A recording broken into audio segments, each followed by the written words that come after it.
আসসালামু আলাইকুম, কেমন আছেন সবাই? ইদানিংকালে হাজারীবাগের মারুফের বিরিয়ানির দোকানটা খুব বেশি অনলাইনে ঘোরাফেরা করছে। আর সবারই একই কথা, এখানে নাকি চালের চাইতে মাংসের পরিমাণ অনেক বেশি। ভেবেছিলাম যদি কাউকে পটিয়ে ট্রিট নেওয়া যায় তাহলে গিয়ে একটু খেয়ে দেখতাম আসলে ঘটনাটা, কিন্তু কপাল খারাপ, কেউ ট্রিট দিতে রাজি না, তাই একাই চলে যেতে হলো। আসুন একটু দেখার চেষ্টা করি তারা কি সত্যি চালের চাইতে মাংসের পরিমাণটা বেশি দেয় কিনা।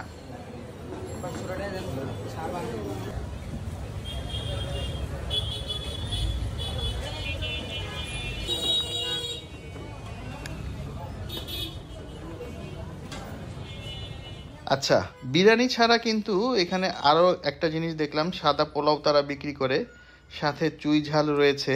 আবার চাইলে আপনি মাংসের চাপও নিতে পারবেন, চিকেন বিরিয়ানিও মনে হয় পাওয়া যায়। তার মানে এখানে খাওয়ার চয়েস কিন্তু অনেকগুলো। আর আরেকটা জিনিস ভালো লাগলো, তারা সালাদটাকে মেখে পরিবেশন করে। 650 ওই যে ভাইরা।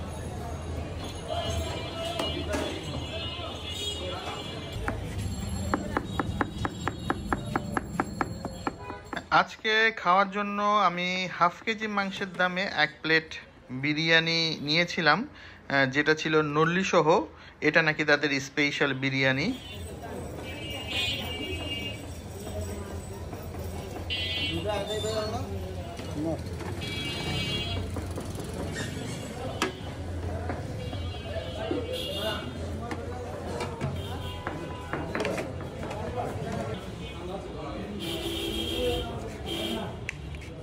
এবার খাওয়ার পালা।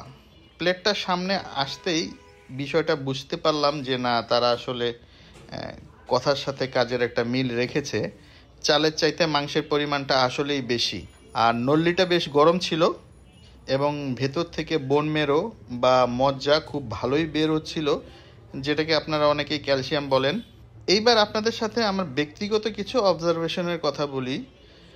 মাংসের পরিমাণটা তারা অনেক বেশি দিয়েছিল, চাইলে তারা কিন্তু চালের পরিমাণটা আরও একটু বাড়িয়ে দিতে পারতো, যেটা খেয়ে হয়তো অনেকের মন আরও একটু ভরতো। আর দ্বিতীয় কথা হচ্ছে, এটাকে আমি একেবারে বিরিয়ানি বলতে পারছি না, অনেকটা তেহারি টাইপের মতো মনে হয়েছে, অর্থাৎ বিরিয়ানি এবং তেহারির মাঝামাঝি কিছু একটা হতে পারে। আর যে জিনিসটা ভালো লাগে নাই সেটা হচ্ছে তারা খালি হাত দিয়ে বিভিন্ন খাবার ধরছিল। তাদেরকে অনুরোধ করব, তারা যদি এই ভিডিওটা দেখে থাকে তাহলে খালি হাতে খাবারগুলো না ধরে যদি গ্লাভস ব্যবহার করে অথবা চামচ ব্যবহার করে তাহলে বিষয়টা কিন্তু আরও চমৎকার হবে। আর খাওয়া শেষে এবার কেটে পড়ছি। আবার ভাইবেন না ফ্রি খেয়েছি, বিল কিন্তু পুরোটাই দিয়েছি। ভালো থাকবেন, আসসালামু আলাইকুম।